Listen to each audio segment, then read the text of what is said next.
internet. Okay, so my talk is very short. It's just reiteration of what we have been discussing for the past few months, no? So I will be sharing my screen. Okay. So nakikita na po? Good morning. Yes po. Yes Okay. po, ma'am. Okay. Okay, so this is just a reiteration of our POFBUS project. So this for the purpose of alignment and reminder to everyone. So what POFBUS project is. So this POFBUS project, kaya siya bus, is we build, we use, and we share.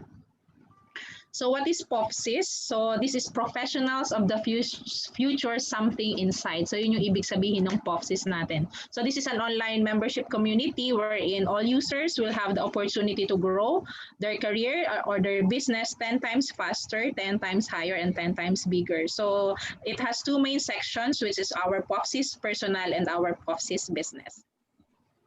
So our mission for our POFSIS mission are as follows. So for the personal, so this is to make available to all professionals all systems or tools, resources and trainings, mentors, platforms, and various opportunities to become extraordinary heroic by capitalizing the network, his network assets in a fair and just fraud-free. Second is educational. Third is fun and enjoyable way. So all personal users will benefit from this as our extraordinary career system and all related personal growth-based systems. So later on, we'll know there is a classification or there are classification of tools under the personal. And we have the second classification, which is the business. So this is to provide SME and SME professionals and even the business itself an affordable, modular, and educational business tools for them to become extraordinary and heroic also in a fair and just, fraud-free, educational, fun, and enjoyable way. So we have classified our tools into two main classifications. So what is our POFSIS vision? So it has been discussed then in a series of talks in the NUS, no? So we aim to have a 20 million users in 5 years. So we know kayang-kaya natin yan with all the collaborations, effort, and commitment of each and everyone.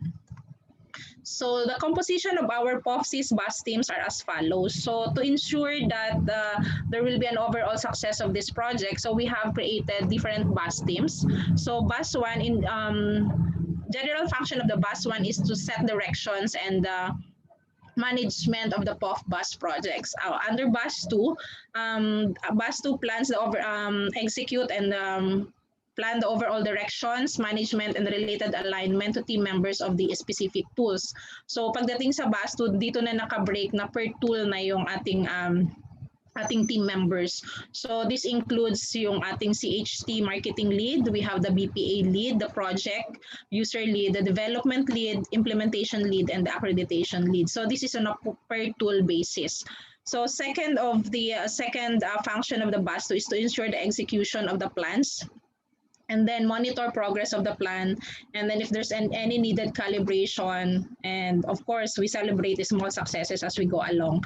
And they're also reporting to bus 1 on what is happening under the bus 2. So under the bus 2, there's an overall team lead because we have the CHT, BPA project development, implementation, and accreditation. So there will be one overall team lead for this one, and then the function is to facilitate meetings. So yung bus 2 po natin, may nangyayaring meetings yan per tool every week, and then the result of that will be discussed sa bus 1 meeting every Saturday. So the overall team lead has all the knowledge about the products, directions, features, and benefits of the tool that is assigned to them. And then they will also take charge, lead, and decide execution and ensuring monitoring of progress of all the aspects about the specific product or tool. So under the bus 3, so they do the overall plan of the functional group, so which includes the marketing, the BPA, and the development. So in the bus 4, this pertains, or this team do the plan and execution on the users group. So this team includes the project user lead, the assistant user lead, the quality control, the implementation, and then users representative per department. So those are our bus team group and general function.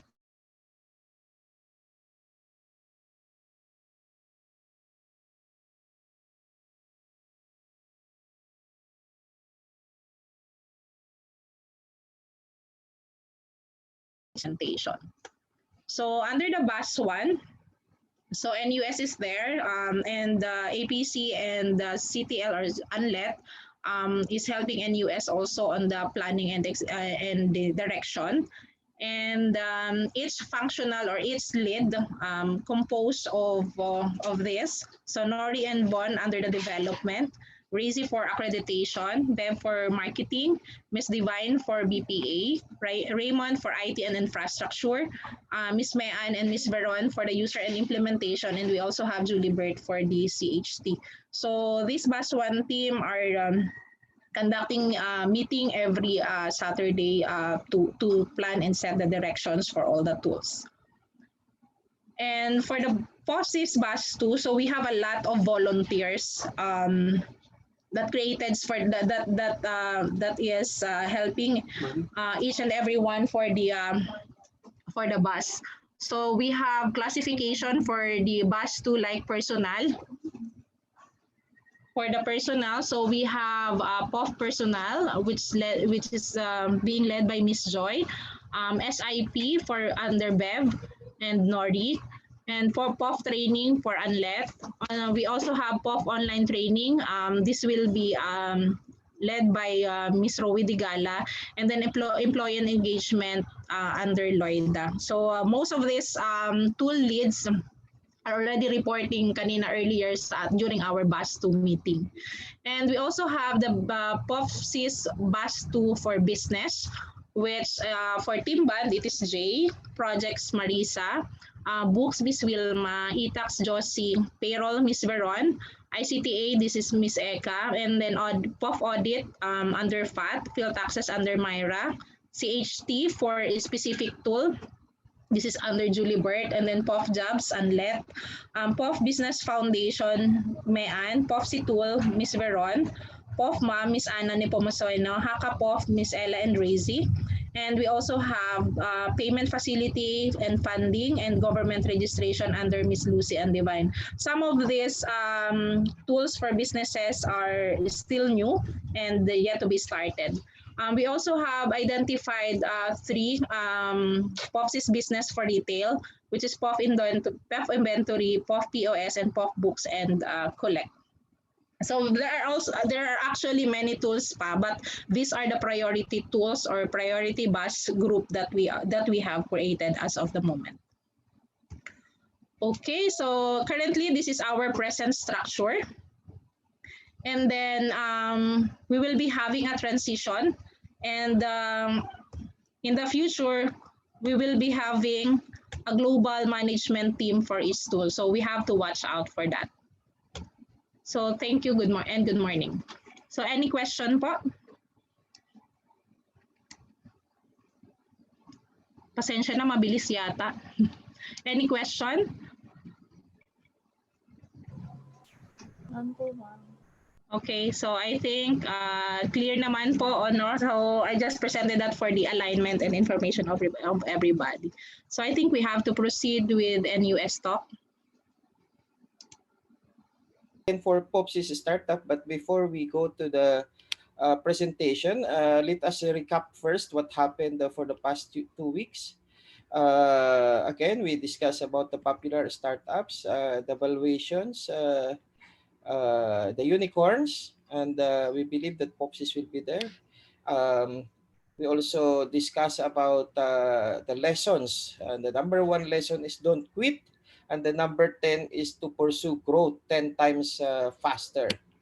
Again, we discussed this popcorn to unicorn, unavoidable journey, product launch, marketing strategy, process flow, yan, so ay past pricing strategy, success factors, sign up user strategy, revenue generation strategies, which we ask which one will be the best strategy.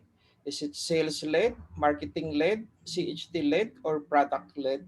Which brought us to the discussions about each strategy, and which brought us to this extraordinary quality product or tool that we will deliver to the market. And today is November 17, 18 na, Isa. 17, sir. So, 17 po. we will be discussing about the biggest challenge that we will be encountering in this project. So, but before that, we will discuss first successful companies. Again, Grab started 8 years ago, and Grab is now $14 billion. So, Zoom, after 9 years, and with the pandemic, Zoom is now 139 billion. Kung hindi nagka-pandemic, nasa 15 billion lang to siya. Nang magka-pandemic, biglang nag-shoot up times 10 ang kanyang valuation to 139 billion, which is yun yung ginagamit natin ngayon. Uber started 2018, after 12 years is now 66 billion. So they started 2008, yung Uber. The first launch in San Francisco in 2009. The first ever Uber trip is July 5, 2010. Tingnan nyo, it took them almost 2 years to develop the tool.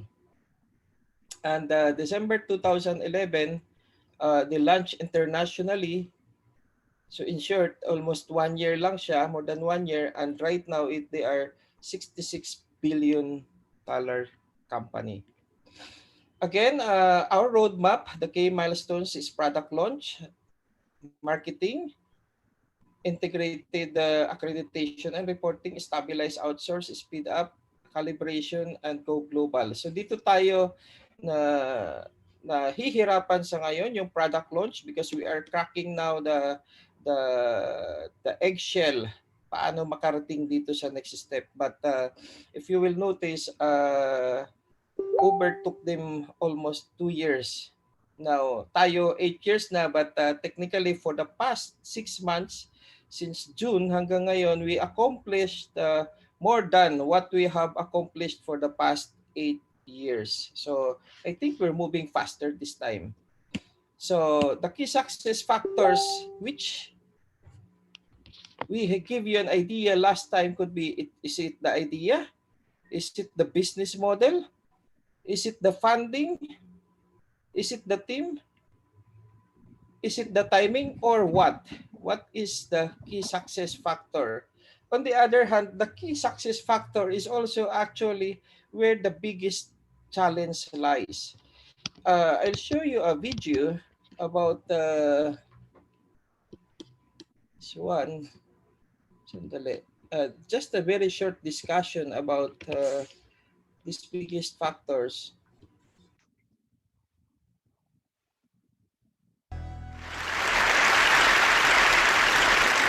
I'm really excited to share with you some findings that really surprised me about what makes companies succeed the most, what factors actually matter the most for startup success.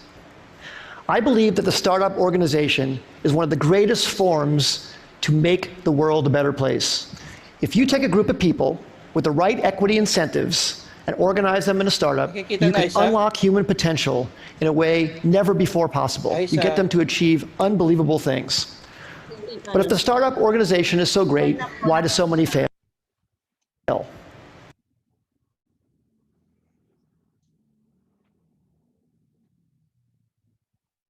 Aisha, nakikita na yung video? Sir, kita po.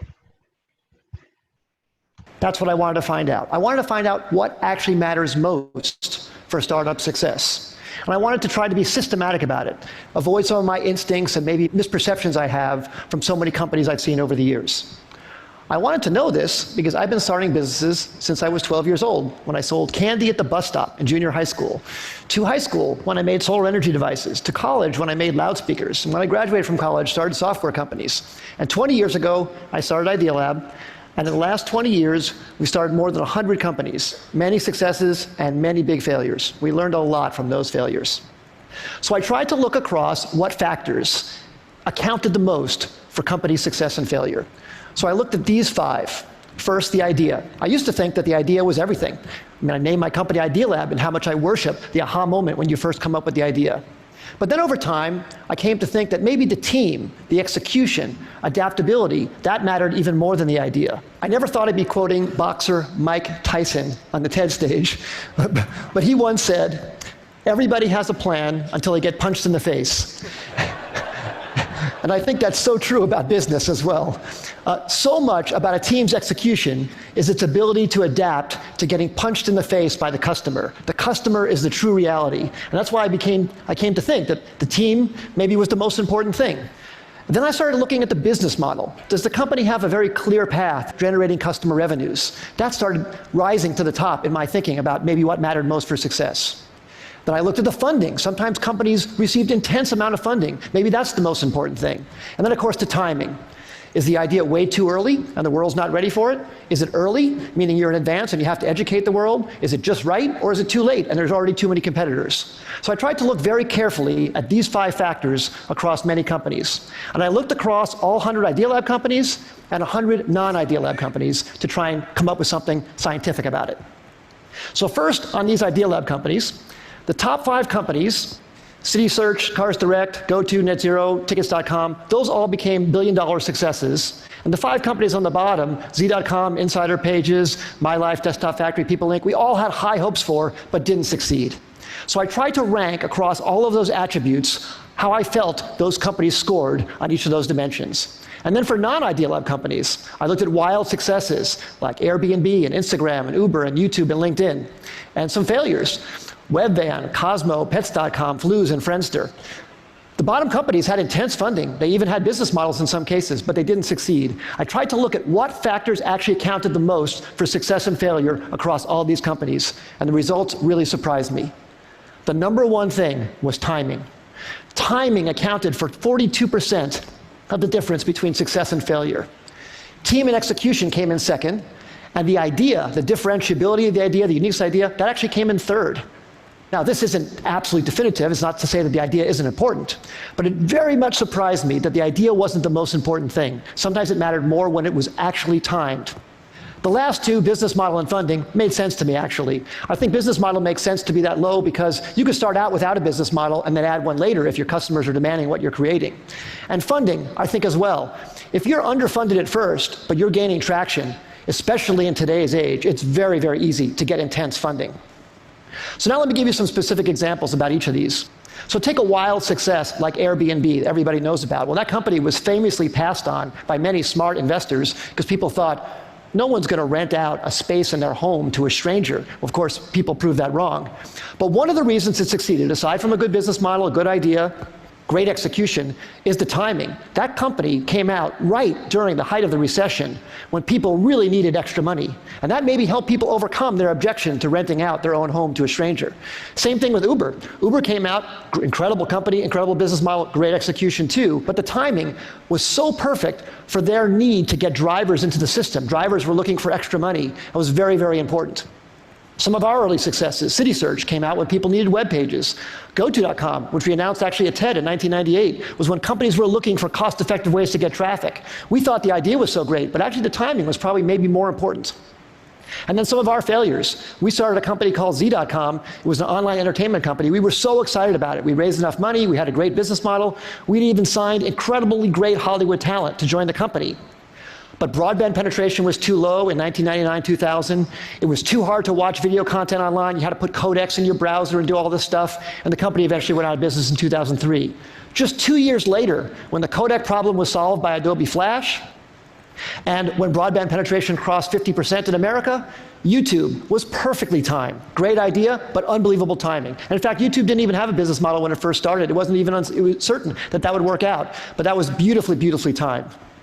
So what I would say in summary is execution definitely matters a lot. The idea matters a lot, but timing might matter even more. And the best way to really assess timing is to really look whether consumers are really ready for what you have to offer them, and to be really, really honest about it, not be in denial about any results that you see. Because if you have something you love, you want to push it forward, but you have to be very, very honest about that factor on timing.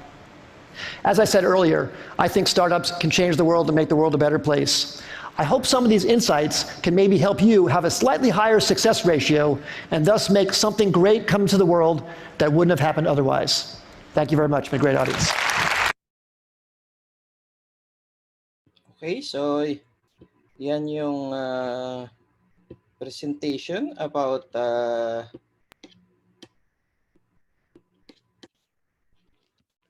5 factors, key success factors.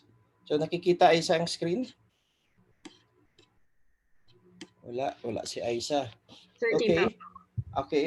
So the key success factors are the following: idea, business model, funding, team, timing, and what else? Meron ba tayong ganyan? So, if you will notice, tama yung sinasabi niya, it's the timing. Uber, tama. However, meron lang akong isang napansin. Yung Zoom was created years ago, but dahil sa patience nila, it took them 9 years and a pandemic before siya nag-boom ng sobrang laki. So, hindi ko alam kung mayroong key success factor ng patience dito. No? But yun lang ang na-observe ko sa mga companies. If they have that patience, if they have that resilience, and they are relentless, habang tumatagal, mas lalong lumalaki. Parang consistent lang siya, persistent, and in short, relentless.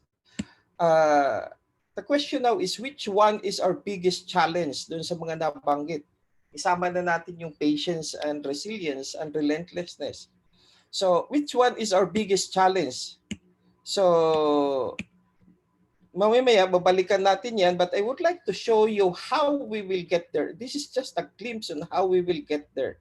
These are the marketing targets. So, in the first 2021, Q1, we are targeting 10,000 users with Sure iPass. Ito yan, Sure iPass, POF Team Band, POF Payroll, Marketing, Personalization, at Philippines Marketing. Dito lang tayo sa Pilipinas. So, yan. And then the second batch is in 2022, we have 100,000. That is POF Jobs. So we will be launching POF Jobs. POF Foundation Packs, Personal, POF Business, Field Taxes. Yan. On the third batch, which is the 1 million target, the second quarter 2023 is Pay Me Share plus other tools. Actually, itong Pay Me Share, we will be launching earlier, baka early next year, because this one we will push us faster, itong Pay Me Share project, because this is a marketing tool. So, although naka-line up siya dyan, itong nilagay ko dyan is basically, this is a full blast Pay Me Share project dun sa Q3.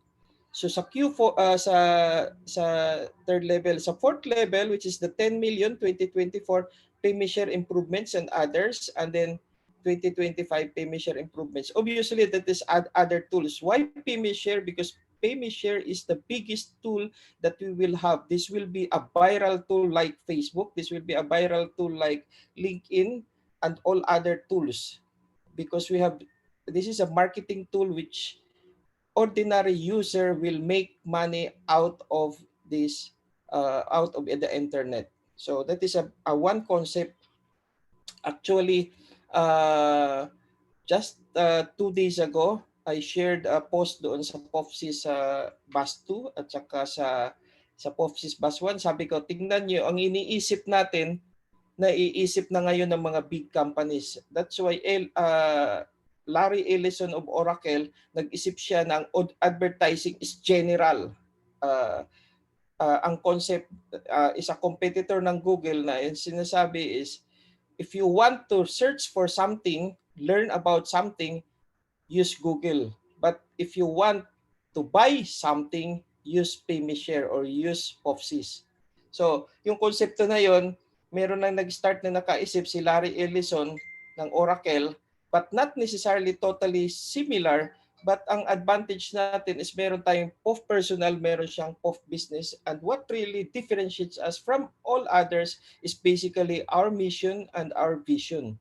Hindi tayo just focus sa business, but we are focused on our mission and vision, which basically differentiates us. Yun yung unique selling point natin. Kahit maisip nila yung idea, because our mission and vision is different, definitely we will do something different apart from them. So these are the target roadmap users. So the road to 10,000 users is actually functional, accreditation, personalization, which is ginagawa na ngayon, marketing. Take note that each tool dadaan sa prosesong ganyan. functional, accreditation, personalization, marketing. And then, nandito tayo ngayon sa personalization and USP stage specifically for Sure iPass. So, once na crack na natin ito, umpisahan na natin, this will be duplicated to all other tools. So, nandyan tayo sa stage na yun, and our marketing team, Nori and Bev, and all other marketing people, they are now doing all these things. Actually, hanggang marketing na sila, yung dalawa. So, yan yung initial target. However, nadidelay tayo ng konti. Hopefully, we will be able to do it faster. So, the target marketing roadmap, Suite Engage by October. The second level for this is for the marketing side lang ha. Campaign creation, which is blogs, email drifts, SEO, October. Actually, na-delay ito. November na ngayon, ginagawa pa rin itong dalawa.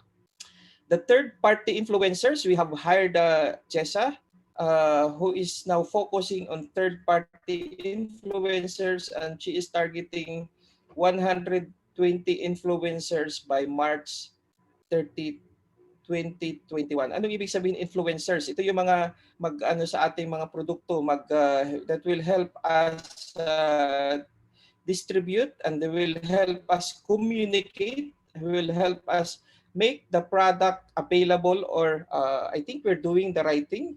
So December, maglo-launch tayo, which is basically POFSIS. We will launch POFSIS together with Sure iPass. So, yan yung target natin sa marketing roadmap. So, ulitin ko lang, may personalization and may marketing. After nyan, ito ng launch. So, hopefully, before the launching, matapos lahat itong preliminaries. Again, we go back to our biggest challenge. What is our biggest challenge? For me, execution. Now, maybe sama natin sa survey and what are yung 5 na challenges or key success factors. Saan ba the timing? Is not the funding? Is not the idea? But basically execution. Execution in terms of aspirations. Okay, does everybody aspire or align to the mission and vision? The targets and goals. Are we setting targets and goals? Not only on a higher level, but on a upper 2 level? Do we have organizational structure? Aisa presented kanina yung bus 1, bus 2, bus 3. Sure.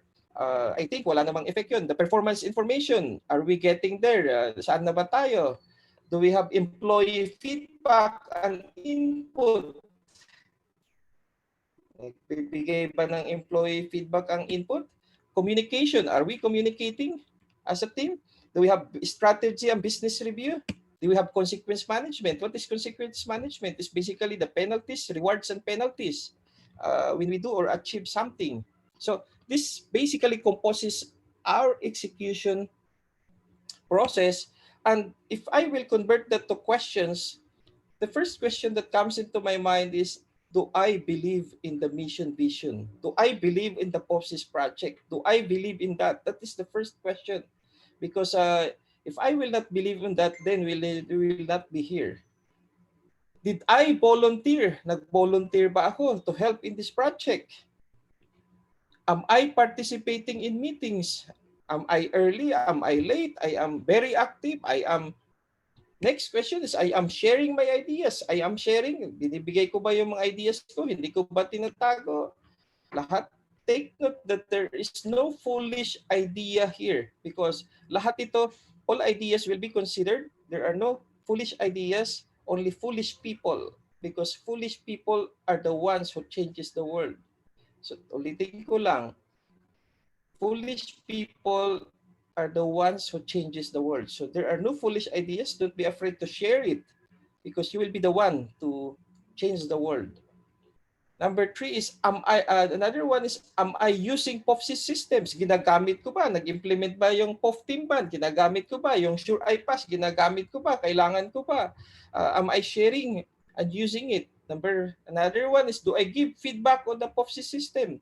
Pag ginagamit ko ba, meron akong complaint, nagbibigay ba ako ng feedback? Hindi lang complaint. Kung may mga positive akong naganda, am I giving feedback? Nagsasabi ba ako na masaya, maganda, gamitin, meron bang i-improve? Nagsasabi ba ako?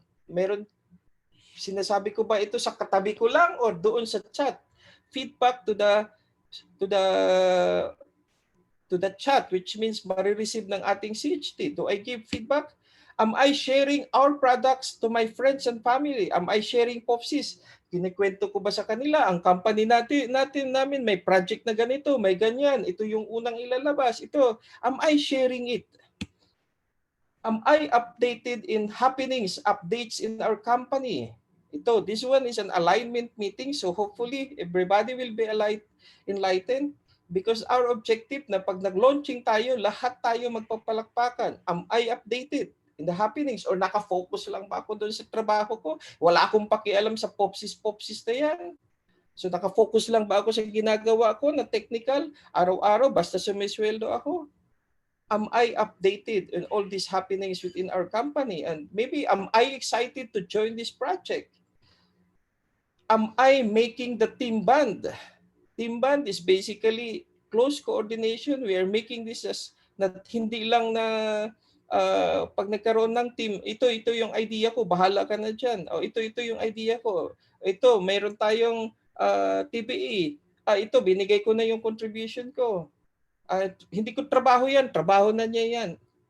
Are we doing that or are we doing our share? Am I doing my best to make this mission, vision, belief happen? Am I making team band? Hindi ito, I stop using the word teamwork because teamwork to me doesn't make sense. Team band is much stronger than teamwork. Team band is parang dikit na dikit, nag-uusap. Pag may mga issues, i-resolve. Focus doon sa objective. So, far better than teamwork is team band. Am I creating the team band? Am I doing my best to make this mission, vision, belief happen? And the last question that I have asked myself is, am I making this happen? Am I making this happen? Take note, disregard the date. It is individual, myself, plus the whole team. Individual, myself, plus the whole team, which means we should make team band. And Unlet will be coming up with some surveys, what we like and what we don't like, and what are the other things we need to achieve in a higher level execution. Unlet will be releasing a survey after this talk so that we will be able to calibrate things. Ano yung mga expectations, ano pa ang kailangan kailangan baguhin so that we will be able to achieve this project. So the result survey will be discussed next week. And with that, we go back now to the roadmap key milestones. We are here on the product launch, but we discuss about the biggest challenges. Okay, so with that also we discuss about marketing and the roadmap. Again, this is from popcorn to unicorn. It is an unavoidable journey, and popular starts up like that. And again, we do believe that in the future, POFSIS 5 to 7, 8 years from now will be one of them. Let us make this happen. Ulitin ko lang, let us make this happen. Thank you and good morning sa inyong lahat.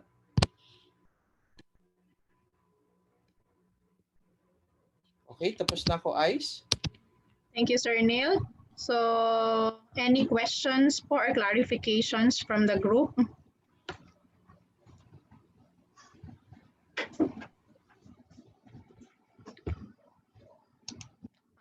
I will take over I will turn over the facilitation to Miss Anlet as I have to leave for a meeting with client meeting. So Miss Anlet, kindly take over the question and answer if there's any from the group. Thank you. Thank you so much, Sir Neil. And Miss Aiza. Now let's move on to the last part of our program, which is the sharing of what you have learned for today.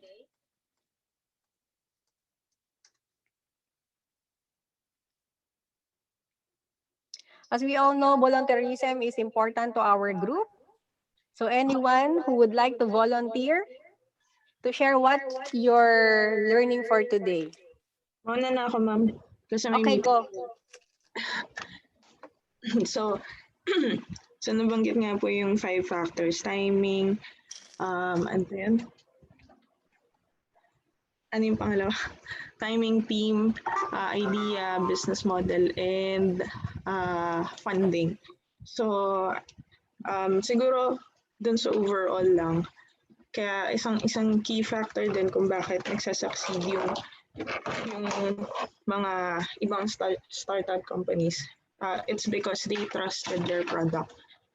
Kasi kung if we don't trust the product, we cannot be resilient, we cannot have patience, we cannot wait for our project to become successful in the long run. Kasi yun nga, timing, hindi naman natin alam whether is it today, is it tomorrow, is it for years to come. So siguro sa akin, main factor talaga is to trust first the product that you are doing, that we are doing, that we have, before anything else. Yan. So yan, thank you, ma'am. All right, thank you, MLO. Any volunteer from the group, from our audience?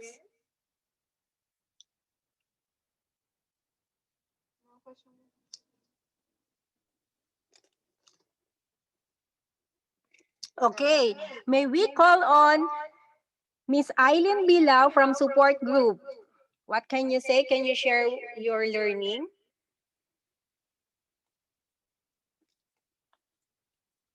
Miss Eileen Bilao.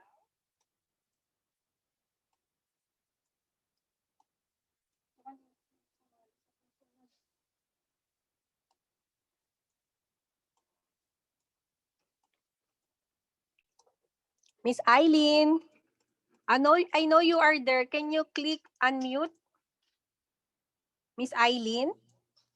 While you are preparing, let us call on Miss Alice Tubales, manager from BPO department.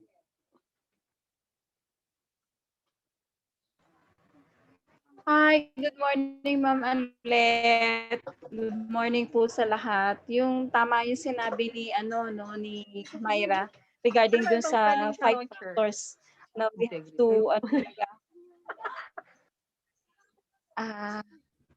Ma'am Anlet.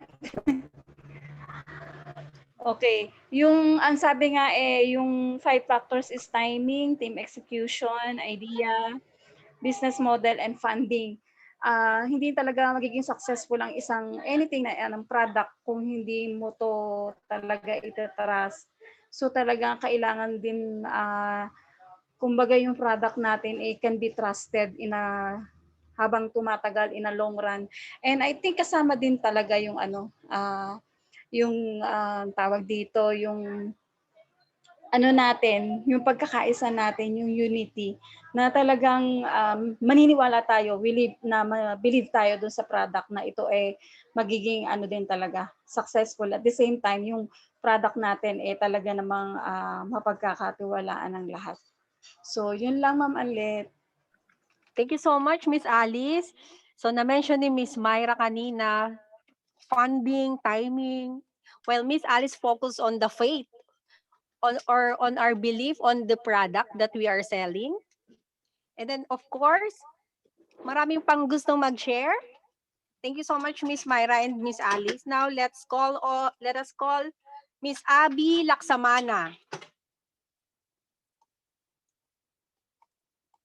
For those leaders that not yet called, please ready with your answer. Hello, ma'am. Good morning. Hello, naririnig po ako? Yes, we can hear you. Hello, good morning po. Yung key takeaway ko po doon sa maganda nga po talaga yung yung plano po ni Sir Neil kasi nga 'di ba, parang matagal niya ng plano yun before pero ngayon talagang kailangan mag-focus to make it happen. So ngayon, sa part po ng execution, yung senior niya, I've learned na importante po na maging part po talaga tayo nito. So importante mag-share tayo ng ideas and participate tayo sa mga meetings. And yun nga po, gamitin natin yung system kasi yun nga po, siyempre pag tinitest natin, doon natin makikita ano pa yung mga kailangang i-improve. And yun nga po, maniwala tayo sa sa product natin. So importante na magtulungan tayo para maging successful po yung pag-launch ng product. Yun lang po. Thank you. Thank you, Miss Beautiful. Miss Abby Laksamana. So, nireiterate niya, we should believe on our product so we can sell it sa sarili natin at sa labas. So, based on our attendance earlier, we have a total of 69. However, as of the moment, 63. Before we end, you have to send your name to the chat box for you to identify and be recorded dun sa attendance natin. Okay? So, tawagin naman natin si Miss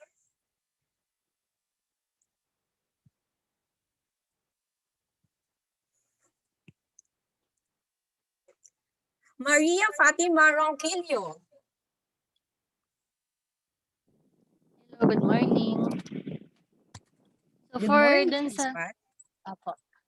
sa akin naman po is nakakatuwa lang yung naging video doon na yung talagang key success is yung timing.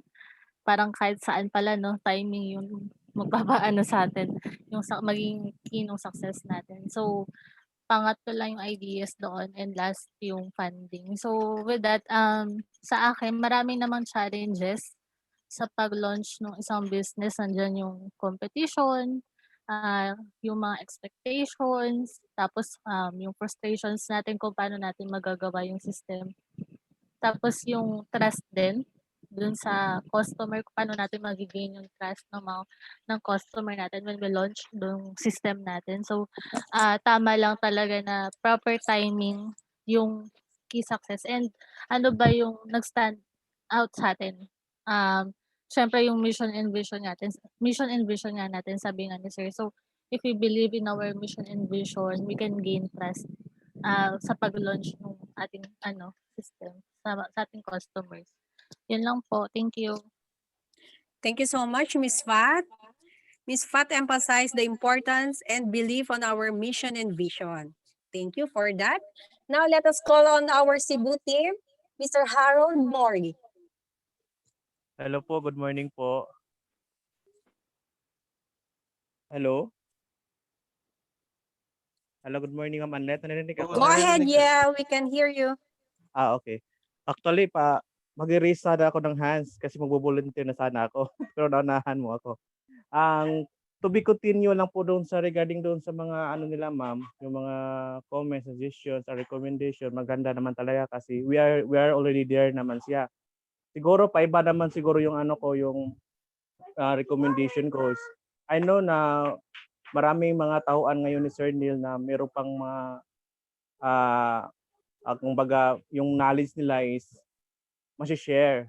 So in that, we hope we can give share also because kung isa lang kasi yung mag-isip, two heads better than one good, yun ang natin, yung motto natin ngayon. So kumbaga extraordinary teamwork kumbaga. So yun kasi nandoon na timing, yung funding, yung in-execute natin ngayon. So kumbaga yung executor lang at saka yung mga volunteer, yung mga commitment lang siguro yung natin ngayon. Ipapakita natin kung yung tawag dito, yung support natin sa project na ito. Kasi tayo na mga makikinabang nito tapos meron pa tayong matutulungan na ibang tao. So yun lang po. Thank you so much, Harold. Even though you're on the faraway place of Cebu, you were able to join with us. Thank you so much. We appreciate. Kami po dalawa ni Miss G po nakatutok po dito din, ma'am.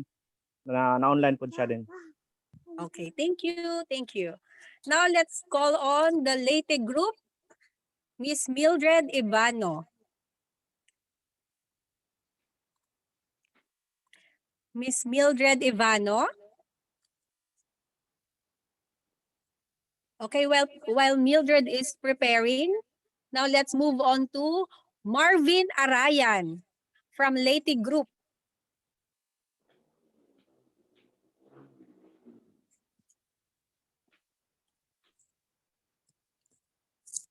Go ahead, Marvin. Okay, no audio. Now let us hear from one of the leaders in system implementation, Miss Veron Antiporda.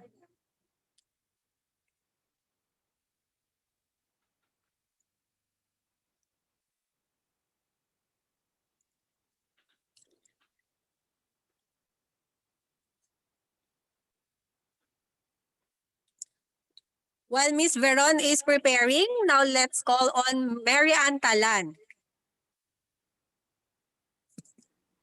Hello, good morning. So maganda nga yung presentation na so na-discuss na nila yung tungkol sa five essential factors. So which is yung timing nga yung pinakaano no. So bukod sa timing is yung biggest challenge talaga natin is yung sa execution no.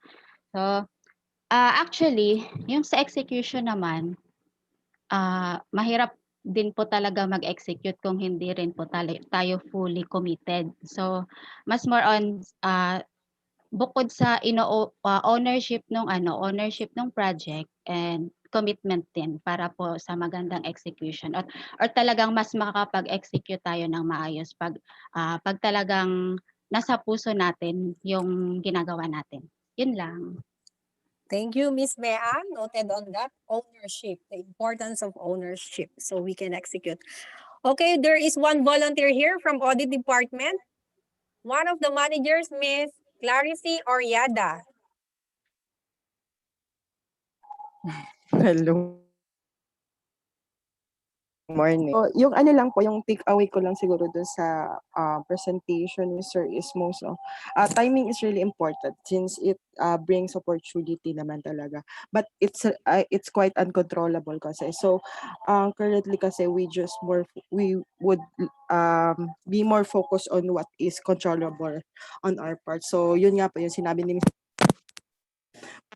And of course, our never-ending overcoming of all the challenges that we will face in the future. Kasi ngayon, we really have a challenge doon sa paggawa pa lang ng system. Pero later on, marami pa tayong ma-overcome. So never-ending overcoming of the challenges po. Yun po yung takeaway ko. Thank you. Thank you so much, Miss Clarice. The importance of timing. Okay, now let's go back to Miss Eileen Bilao. Naka-unmute na siya. So it means you are ready now to share your thought for this morning. Yun lang, ma'am. Hello po. Hello po. Yes, energy, Miss Eileen. Ma'am, sa akin po, kailangan lang talaga natin ng cooperation, commitment, and focus dun po sa mga ginagawa natin. Yun po. And samahan din po natin ng dasal para meron po tayong pagkukunan ng lakas din sa mga binabalak natin gawin sa ating POFSIS upang maging successful po tayo. Yun lang po. Okay, thank you so much, Miss Eileen. Alam kong yung energy mo mas tataas pa yan kapag nakita na natin ang resulta after ng launching. Marami ka nang i-account bilang isa sa members ng accounting department sa SCP. Okay, now let's move on to, punta naman tayo sa Bicol. Albert Kalayag, do you hear us? Go ahead, Albert. Yes, ma'am. Okay. Good morning, ma'am. Extraordinary and heroic day. I learned from Sir Neil that our biggest challenge is execution. And I learned that to have a successful execution, we should start it with ourselves and share ourselves with the team. yung tawag ni sir na team band, yun yan. Tapos, and lastly, we should let make this happen. Extraordinary and heroic day. Galing. All right, thank you Albert. Talagang kahit nandiyan ka sa Bicol ay nakapag-participate ka, nawa ay ligtas kayong lahat at ganun din ang iyong pamilya dyan. Thank you po.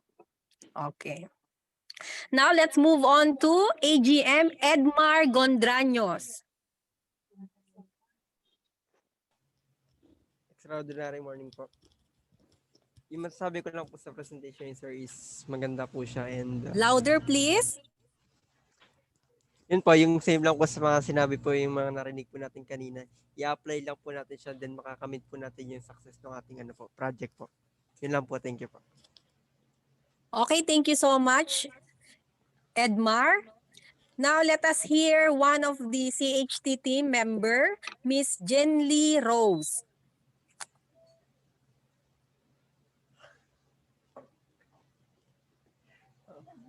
Miss Jenly Rose? Go ahead.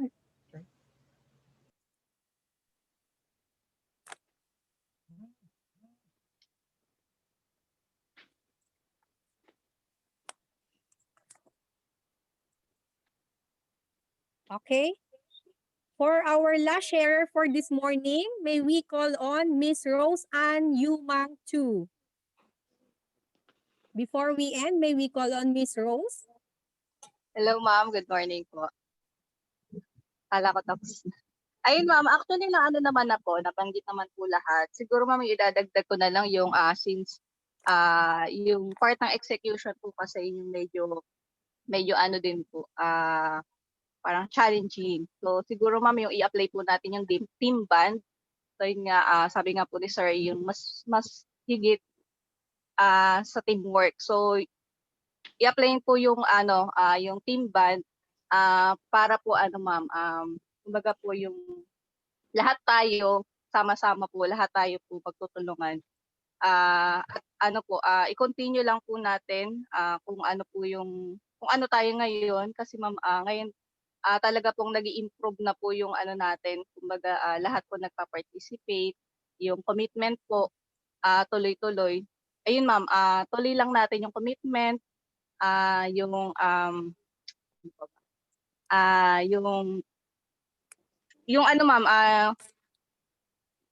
magtulungan lang po tayo. Ayun lang po. Thank you po. No. All right, thank you so much Miss Rose. Magtulungan tayo. Good morning po, base kay Jinly. Wala po akong mag-story po, para sa akin sa teamwork lang po. Magtulungan din tayo. So Miss Lucy Viquiso, can we hear from you?